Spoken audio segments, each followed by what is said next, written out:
నమస్కారం. ఇది సంగతికి స్వాగతం. దోమ విశాల భూప్రపంచంలో ఓ చిరు జీవి. మనుషులైతే చేతితో నలిపి పారేయచ్చు. అయితేనేం ప్రపంచాన్నే గజగజలాడిస్తోంది. ఆకారానికి చిన్నదాన్నైనా నన్ను మించిన శక్తిమంతులెవ్వరూ లేరు అంటూ మానవాళిపై పంజా విసురుతోంది. సూదిలాంటి ముక్కుతో కుట్టి అనేక వ్యాధుల బారిన పడేలా చేస్తోంది. 700 కోట్ల జనాభా ఉన్న ప్రపంచంలో ఎంతో విజ్ఞానాభివృద్ధి సాధించాం.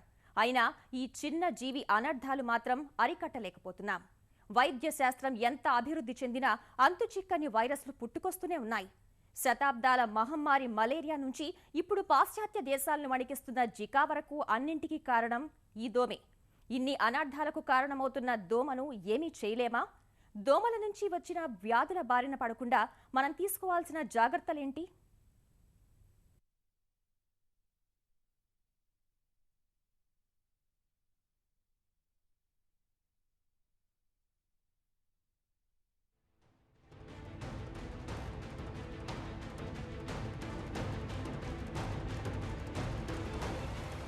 ఏడాదికి 70 కోట్ల మంది బాధితులు.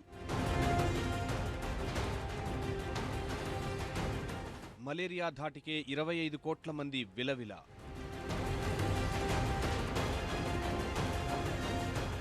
ప్రపంచవ్యాప్తంగా దేశాలకు దేశాలే గడగడ. ఏటా 10 లక్షల మందిని బలిగొంటున్న మహమ్మారి.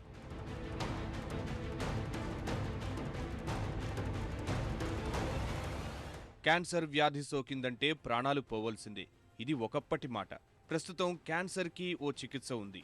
ముందుగా గుర్తిస్తే వ్యాధి అదుపు చేయొచ్చు. తొలి 2 దశల్లో చాలా క్యాన్సర్లు నయం చేయొచ్చు. 4వ దశలో ఉన్న కొన్ని క్యాన్సర్లకి చికిత్స ఉంది.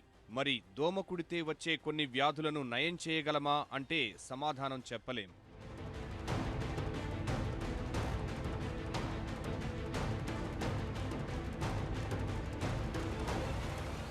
కొన్నేళ్ల కిందట ఉత్తరప్రదేశ్కి చెందిన బంటు అనే చిన్నారి క్యాన్సర్ వ్యాధితో బాధపడుతూ ఢిల్లీలోని ఎయిమ్స్లో చేరాడు. అదృష్టవశాత్తు ఆ చిన్నారి క్యాన్సర్ నుంచి పూర్తిగా కోలుకున్నాడు. 2 శస్త్రచికిత్సలు, కీమోథెరపీ జరిగినా వాటిని తట్టుకున్న బంటు ఉత్సాహంగా ఆసుపత్రి నుంచి ఇంటికి వెళ్లిపోయాడు. ఏడాది తరువాత తీవ్ర జ్వరంతో మళ్లీ ఎయిమ్స్లో చేరాడు బంటు. ఈసారి అతడికి దోమకాటు వల్ల డెంగీ సోకింది. వైద్యులు ఎంత శ్రమించినా బంటుని కాపాడలేకపోయారు. క్యాన్సర్ను జయించిన బంటు దోమకాటుకు బలైపోయాడు. వినడానికి ఆశ్చర్యంగా ఉన్నా మన దేశంలోనే జరిగిన యథార్థ ఘటన ఇది. ప్రపంచాన్ని వణికిస్తోన్న దోమల విధ్వంసానికి అంతెత్తు సాక్ష్యం. అల్పజీవి అదేం చేస్తుంది అని అలసత్వం వీడని అనేక దేశాల్లో స్వైరవిహారం చేస్తోంది. మలేరియా రూపంలోనే ఏటా 6.5 లక్షల మందిని కబళించడానికి కారణమవుతోంది. ప్రతి 40 సెకండ్లకో చిన్నారి ఊపిరి ఆగడానికి హేతువవుతోంది.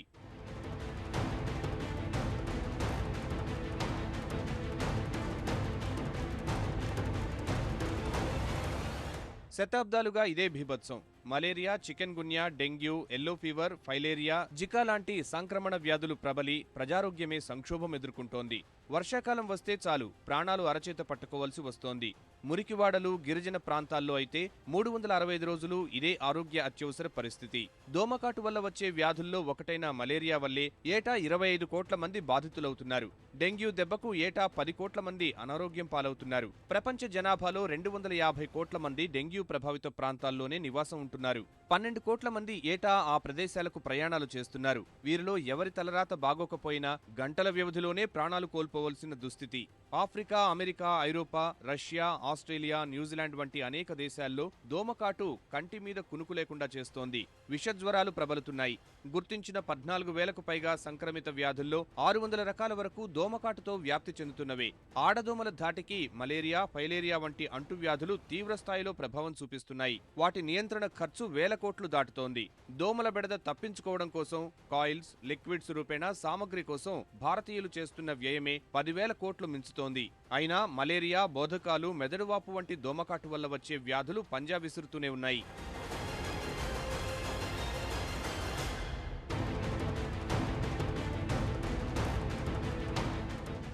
వైద్యం కోసం ప్రత్యేకంగా ఏమాత్రం వ్యయం చేయలేని చీకటి ఖండంలోని అనేక దేశాలు దోమకాటు ప్రభావానికి కకావికలమవుతున్నాయి.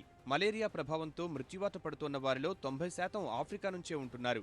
ఈ ఖండంలో నిమిషానికి ఓ చిన్నారి దోమకాటుకు బలవుతోంది. సౌకర్యాలకు సుదూరంగా ఉన్న పేద, గ్రామీణ, గిరిజన భారతంలోనూ ఏటా 20 లక్షల మంది దోమల బారిన పడుతున్నారు. వారిలో 1000 మంది వరకు ప్రాణాలు కోల్పోతున్నారు. వీటి ఫలితంగా ఈశాన్య ఆసియాకు భారత్ మలేరియా రాజధానిగా మారిందని ప్రపంచ ఆరోగ్య సంస్థ నివేదికలు ఎప్పటినుంచో ఆందోళన వ్యక్తం చేస్తున్నాయి.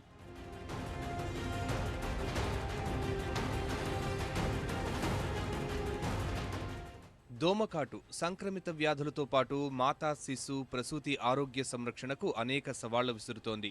అయినా మన దేశంలో కోట్ల రూపాయలు వెచ్చించి దశాబ్దాలుగా నిర్వహిస్తున్న మలేరియా నియంత్రణ మిషన్, దోమకాటుతో సంక్రమించే వ్యాధుల సంరక్షణ కోసం తెచ్చిన కార్యక్రమాలు ఆశించిన ఫలితాలు సాధించలేకపోతున్నాయి. పరిశోధనలో వెనుకబాటు, కార్యక్రమాల అమల్లో క్షేత్రస్థాయి అలసత్వం వంటి కారణాలతో నిర్దేశిత లక్ష్యాలు చేరుకోలేకపోతున్నాయి.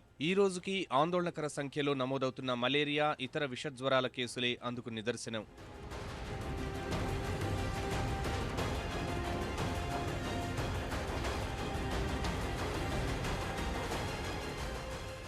రెండున్నర కోట్ల మంది జనాభా ఉన్న ఘనా దేశం మొత్తం ఏటా మలేరియా దాడికి గురికావలసి వస్తోంది.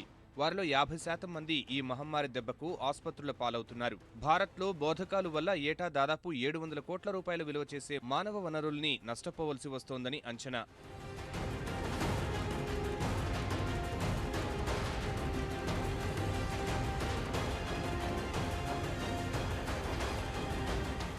వాస్తవానికి ప్రజారోగ్యంపై దోమల దండయాత్ర నిరోధించలేనిది, ఎదుర్కొనలేనిది ఏం కాదు. పరిసరాల పరిశుభ్రత, పక్కా మురుగునీటి పారుదల వ్యవస్థ, క్రమం తప్పని ఫాగింగ్, వర్షాకాలంలో ఎక్కడ పడితే అక్కడ నీరు నిల్వ ఉండకుండా జాగ్రత్త పడడం, క్లోరోక్విన్ మాత్రలు, ఔషధాలు అందుబాటులో ఉంచడం, అవసరమైన ప్రాంతాల్లో దోమల నుంచి రక్షణకు నెట్ల పంపిణీతో చాలా వరకు సమస్యను అదుపులోకి తీసుకురావచ్చు. ప్రస్తుతం దేశవ్యాప్తంగా సాగుతున్న స్వచ్ఛ ఉద్యమం అనుకున్న ఫలితాలు సాధిస్తే చాలా వరకు దోమపై విజయం సాధించడానికి అవకాశం ఉంటుంది.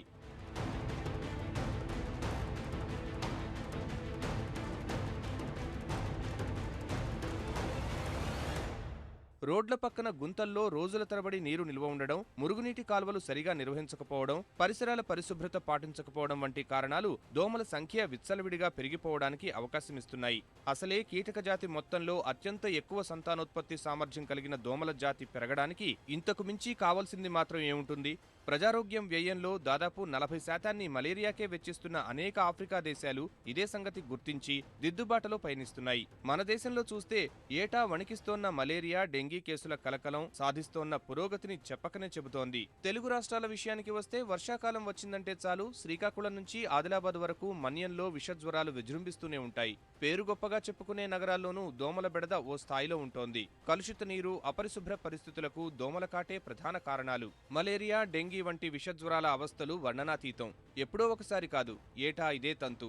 అసలే కనీస వైద్య సదుపాయాలకు నోచుకొని ఆ ప్రాంతాల్లో దోమలు చేసే దాడికి అమాయక జనం లెక్కకు మిక్కిలిగా బలవుతూనే ఉన్నారు.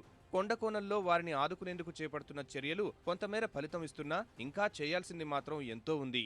దోమలు చాలా ఎక్కువ పెరిగిపోతున్నాయి. మేము చదువు మీద కాన్సంట్రేషన్ చేయలేకపోతున్నాం. చిన్న చిన్న పిల్లలకి అంటువ్యాధులు వస్తున్నాయి. దీనివల్ల ఇవి దోమల పోగా రోజు వదలమని కోరుకుంటున్నాం. ఈవినింగ్ టైమ్స్ ఈ ఇళ్లలో ఎన్ని కాయల్స్ పెట్టుకున్నా కూడా ఈ దోమల ప్రాబ్లం తగ్గడం లేదు.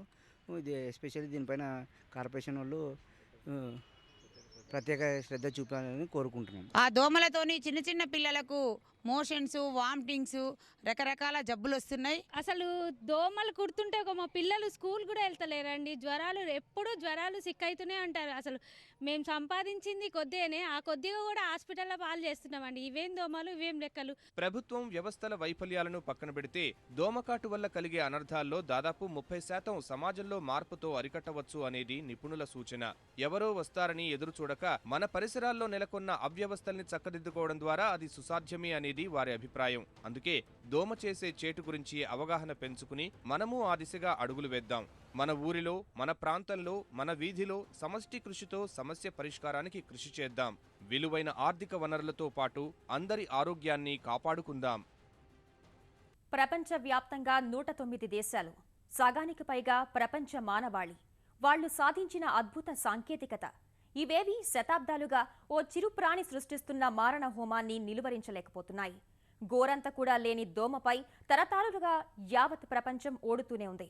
3000 జాతుల్లో 54 రకాల దోమలే ప్రమాదకరం. అంతరిక్షంపై కూడా గెలిచిన మనిషి ఈ 54 జాతుల ధాటికి ఏటా లక్షల మందిని పోగొట్టుకుంటున్నాడు. దోమే కదా అన్న అలసత్వమే ఈ భారీ విధ్వంసానికి కారణం.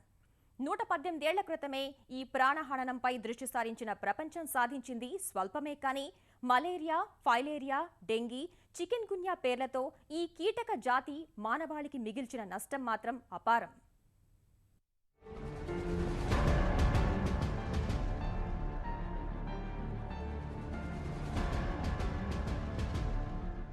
సరిగ్గా చూస్తేనే కంటికి కనబడని ఆ ప్రాణి ప్రాణాలు తీసేస్తోంది. ఏటికేడు సరికొత్త రోగాలు పరిచయం చేస్తూ మనిషిని చిక్కి శల్యం చేస్తోంది.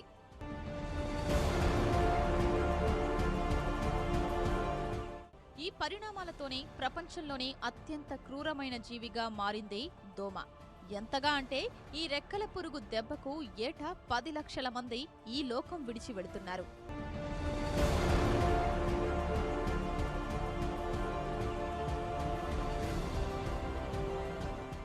దోమలు తెస్తున్న వ్యాధుల తాకిడి ఎలా ఉంటుందో ప్రస్తుతం ప్రపంచాన్ని వణికిస్తున్న జికా వైరస్ ని చూస్తే చాలు. ఏడిస్ దోమలతో వ్యాప్తి చెందే జికా గర్భస్థ శిశువులపై తీవ్ర ప్రభావం చూపిస్తోంది. ఇప్పటి వరకు పదుల సంఖ్యలో శిశువుల ఉసురు తీసింది. 4,000 మంది చిన్నారుల మెదడు ఎదుగుదల మందగించేలా చేసింది.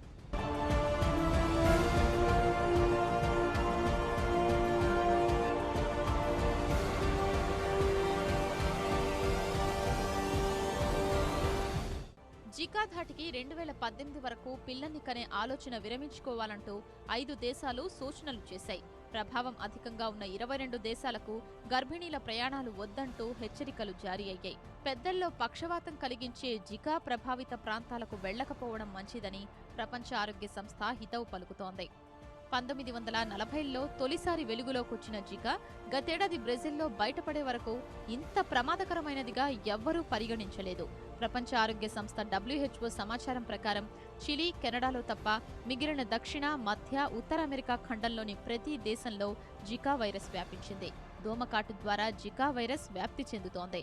గతేడాది మేలో బ్రెజిల్లో తొలి కేసు నమోదయ్యాక దాదాపు మరో 21 దేశాల్లో జికా కేసులు కనిపించాయని WHO పేర్కొంది.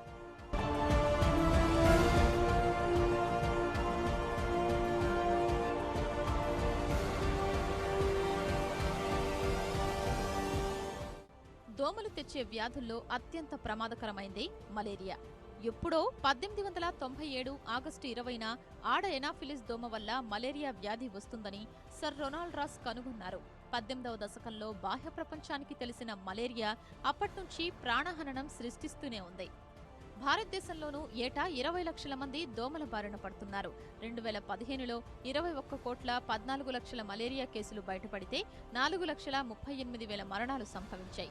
సానుకూలాంశం ఏమిటంటే వైద్యశాస్త్ర ప్రగతితో మలేరియా మృతుల శాతం తగ్గుతోంది. దోమల మారణకాండకు నిదర్శనం డెంగ్యూ. ఏడిస్ ఈజిప్టే అనే జాతి దోమకాటుతో మనిషి శరీరంలోకి ప్రవేశించే వైరస్ వల్ల డెంగ్యూ జ్వరం వస్తుంది. వర్షాకాలంలో సమస్య తీవ్రత మరీ అధికం. ఏడిస్ ఈజిప్టే దోమకాటు వల్ల ఒకరి నుంచి మరొకరికి ఇది వ్యాప్తి చెందుతుంది. ఈ దోమలు ఇంటి పరిసరాల్లోనే మాటు వేసుంటాయి. హఠాత్తుగా 101 నుంచి 105 డిగ్రీల ఫారెన్హీట్ జ్వరం వస్తుంది. తీవ్రమైన తలనొప్పి, నడుము కింది భాగంలో నొప్పి, కళ్ళు మండటం వంటి లక్షణాలు వస్తాయి. కడుపులో తిప్పడం, వాంతులు, కుడి ఉదర భాగం వైపు నొప్పి కూడా ఉంటాయి. 1950లో ఫిలిప్పీన్స్, థాయిలాండ్లో బయటపడిన డెంగ్యూ బాధితుల సంఖ్య 50 ఏళ్లలో 30 రెట్లు పెరిగినట్లు ప్రపంచ ఆరోగ్య సంస్థ లెక్కలు చెబుతున్నాయి. ప్రతి ఏడాది 5 నుంచి 10 కోట్ల మంది ఈ వ్యాధి బారిన పడుతున్నారు. సగం ప్రపంచాన్ని ముప్పు ముంగుట ఉంచిన ఈ దోమ కాటు వ్యాధి ఆసియా, లాటిన్ అమెరికా దేశాల్లో అనేక మందిని ఆసుపత్రి పాలు చేస్తోంది. మరో సమస్య చికెన్ గున్యా. తీవ్రమైన జ్వరంతో పాటు కీళ్లు, కండరాలు, తలనొప్పి ఈ వ్యాధి లక్షణాలు. తీవ్రమైతే ముఖ్యంగా వృద్ధుల్లో ప్రాణాలు వదిలిన ఘటనలు కూడా ఉన్నాయి. ఆఫ్రికా, ఆసియా, భారత ఉపఖండాల్లోని 60 దేశాల్లో చికెన్ గున్యా పంజా విసురుతోంది. 2013లో కరేబియన్ సహా అమెరికా, ఐరోపా దేశాల్లో గున్యా వ్యాధి లక్షణాలు బయటపడ్డాయి. దోమలు వెస్ట్ నైల్ వైరస్తోనూ ప్రాణాలు తీసేస్తున్నాయి. 80% బాధితుల్ని ఎలాంటి లక్షణాలు లేకుండా ముప్పతిప్పలు పెట్టే నరాల సంబంధిత వ్యాధి వెస్ట్ నైల్ వైరస్. ఈ వైరస్ ప్రధానంగా ఆఫ్రికా, ఐరోపా, మధ్యప్రాచ్య, ఉత్తర అమెరికా, పశ్చిమాసియా దేశాల్లో ప్రభావం చూపుతోంది. 1999 నుంచి ఈ వైరస్తో అమెరికాలో 30,000 మంది బారిన పడగా 13,000 మందిని తీవ్రంగా అనారోగ్యం పాలు చేసింది. ఇందులో 12 మంది మృతి చెందారు. దోమలు సృష్టిస్తున్న మరో రక్తపాతం ఎల్లో ఫీవర్. ఏటా ఈ జ్వరం వల్ల 30,000 మంది ప్రాణాలు వదులుతున్నారు. 90% జ్వర బాధితులు ఆఫ్రికాలోనే ఉన్నారు. అది సోకితే బాధితుల కళ్ళు పసుపు రంగులోకి మారతాయి. జ్వరంతో పాటు కండరాల నొప్పి, తలనొప్పి వస్తాయి. వ్యాధి ముదిరిన దశలో కడుపు నొప్పి, ముక్కు, నోటిలో నుంచి రక్తస్రావం అవుతుంది. మూత్రపిండాల పనితీరు మందగిస్తుంది. చిన్న జాగ్రత్త పెద్ద రక్ష. సమస్య బారిన పడటం కంటే ముందే అప్రమత్తంగా ఉండాలని పెద్దలు తరచూ చెప్పే మాట ఇది. యమదోమల విషయంలోనూ ఇంతే. దోమల విషయంలో ప్రజలు, ప్రభుత్వం తక్షణం చేపట్టాల్సిన దిద్దుబాటు చర్యలు ఏమిటి? Indian Institute of Chemical in charge director U S N మూర్తితో ఈటీవీ ఆ వివరాలన్నీ చర్చించిన ప్రత్యేక ముఖాముఖి ఇది.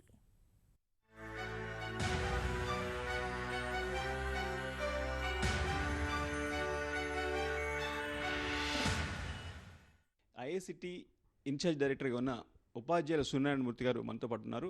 ఆయన దోమలపై విశేష పరిశోధన చేశారు. అయితే దోమల నివారణకు సంబంధించి మనం ప్రస్తుతం ఉన్న సన్నద్ధత ఏ విధంగా ఉంది, జికా వైరస్ వంటి ముందు జాగ్రత్తగా తీసుకోవాల్సిన చర్యలపై ముందుగా ఆయన తెలుసుకుందాం. సార్ నమస్తే అండి.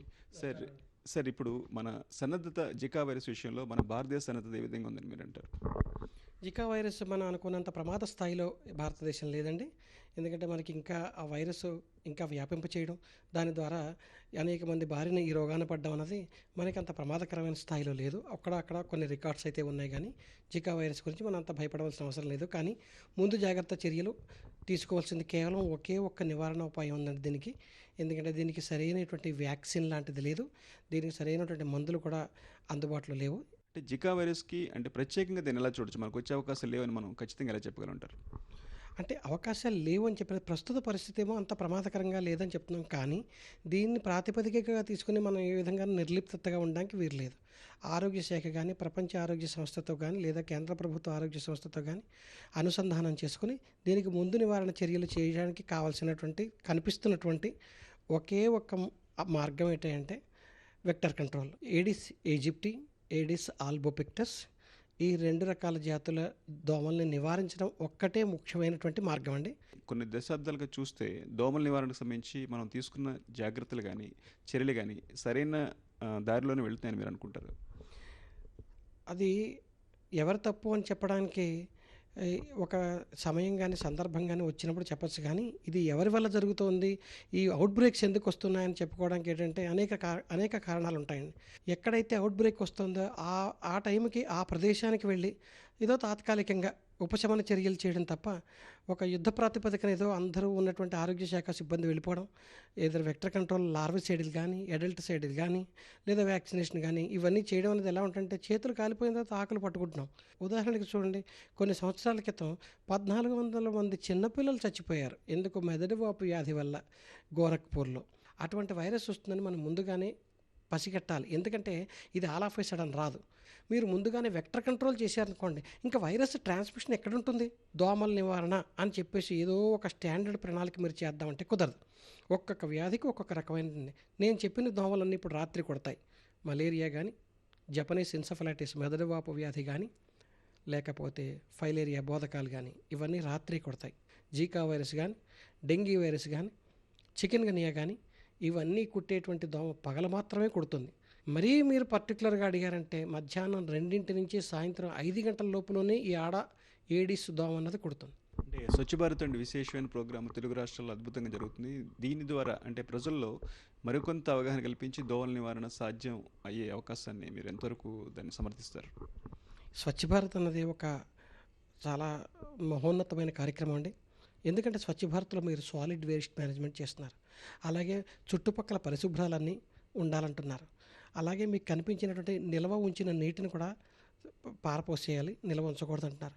ఆ నిల్వ ఉంచినటువంటి నీటిల్లోనే ఈ ఏడిస్ అన్నది గుడ్లు పెడుతుంది.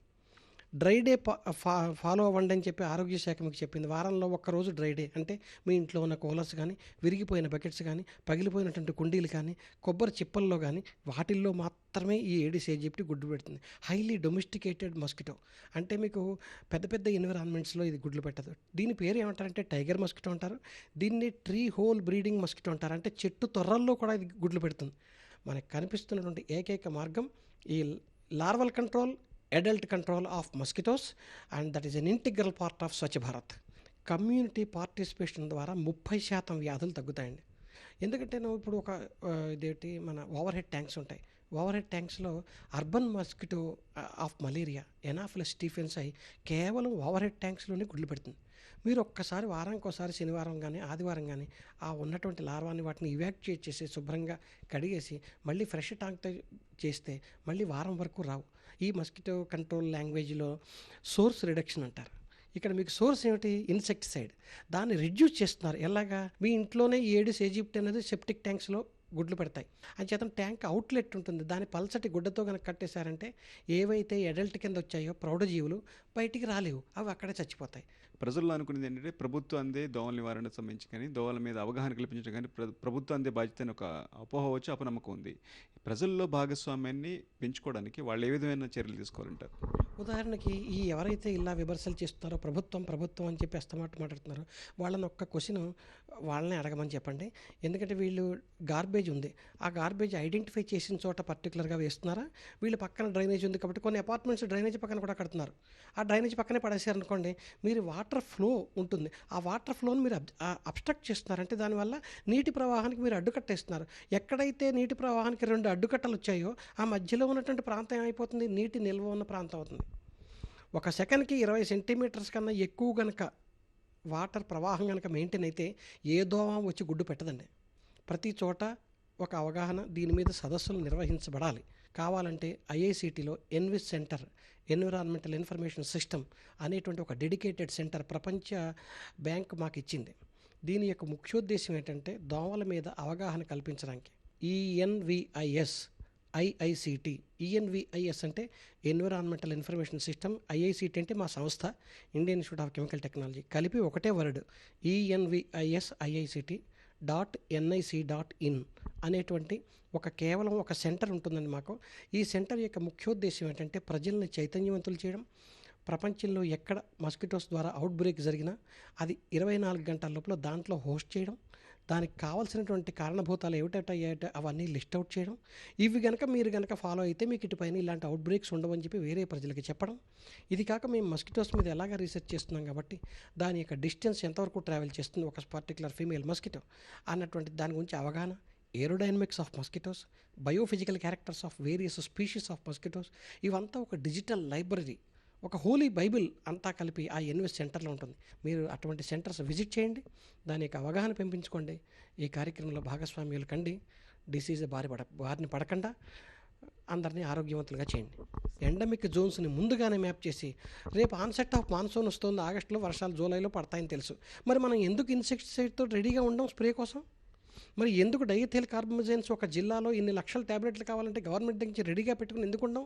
అవుట్ బ్రేక్ వచ్చిన తర్వాత ఎందుకు పెడతాం?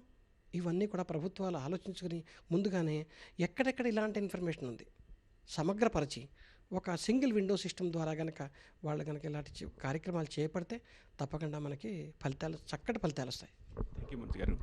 దోమల నివారణ అనేది కేవలం ఏ ఒక్క రోజుకు పరిమితం కాకుండా ఏడాదంతా ఒక ప్రణాళికబద్ధంగా దోమల నివారణకు సంబంధించి చర్యలు చేపట్టడం, అదేవిధంగా ప్రభుత్వంపై దోమల నివారణ గురించి ప్రజలు ఆశించకుండా స్వచ్ఛందంగా తమకు తామే తమ ఇళ్లలోనూ పరిసర ప్రాంతాల్లోనూ శుభ్రంగా ఉంచుకోవడం, అదేవిధంగా దోమల నివారణకు సంబంధించి ప్రజల్లో భాగస్వామ్యాన్ని పెంచుకుని స్వచ్ఛ భారత్ వంటి మంచి కార్యక్రమాన్ని ఉపయోగించుకోవడం ద్వారా మంచి ఫలితాలు సాధించవచ్చని ప్రొఫెసర్ యుఎస్ఎన్ మూర్తి గారు చెప్తున్నారు.